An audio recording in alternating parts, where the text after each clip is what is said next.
السلام علیکم ورحمۃ اللہ وبرکاتہ۔ ناظرین، استقبال ہے آپ کا ہمارے یوٹیوب چینل حمد ٹی وی دیوبند پر۔ ناظرین کرام، آج کی یہ ویڈیو حیران کر دینے والی آپ کے ساتھ شیئر کر رہے ہیں۔ جی ہاں ناظرین، بتلا دیں آپ کو کہ جدید ٹیکنالوجی سے لی گئی دہشت زدہ کر دینے والی تصویر آپ کی اسکرین پر ہے، جو کہ آپ دیکھ رہے ہیں ناقابل یقین چیونٹی کا چہرہ ہے ناظرین کرام، جو کہ کسی ہائی فائی اور زوم کیمرے سے لیا گیا ہے۔ بتلا دیں آپ کو کہ اس تصویر کو پہلی نظر میں دیکھ کر اندازہ لگایا جا سکتا ہے کہ یہ کسی ہارر فلم کے کسی سین سے لی گئی تصویر ہے، لیکن برطانوی اخبار ڈیلی میل کی طرف سے شائع تفصیل کے مطابق یہ ایک حقیقی اور حقیقت پسندانہ تصویر ہے، اور صرف اتنا ہے کہ یہ ایک ایسے جاندار کا قریبی چہرہ ہے جو ہمارے ارد گرد ہر جگہ رہتا ہے، شاید ہمارے گھروں میں، ہمارے کام کاج کی جگہوں میں، باہر ہمارے پاؤں کے نیچے، اور آپ جہاں بھی رہتے ہیں اس جگہ پر یہ جانور پایا جاتا ہے۔ جی ہاں ناظرین، آپ کو سن کر حیرانگی ہوگی۔ بتلا دیں آپ کو کہ یہ ایک چیونٹی کا چہرہ ہے جو کہ آپ کی اسکرین پر دکھایا گیا ہے، کتنا ڈراونا ہے۔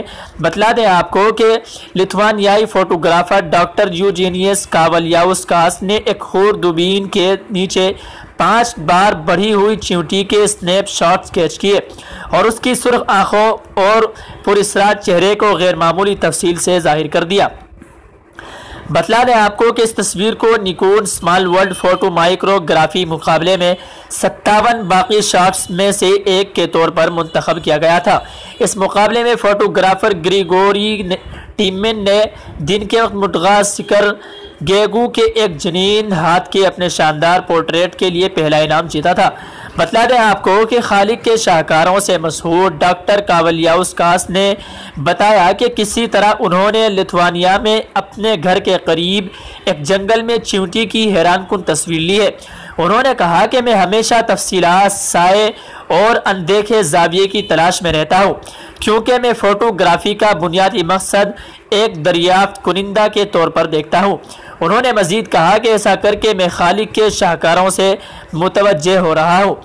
ناظرین کرام، آپ کی اس خبر کے اس ویڈیو کے متعلق کیا رائے ہے کمنٹ کر کے ضرور بتلائیے گا، اور چیونٹی کا جو چہرہ قریب سے آپ نے دیکھا ہے، آپ کی اس کے متعلق کیا رائے ہے کمنٹ کر کے ضرور بتلائیے گا، اور کمنٹ باکس میں اللہ رب العزت کی خالقیت اور اللہ کی تخلیق کے متعلق بھی ایک جملہ ضرور لکھیے گا۔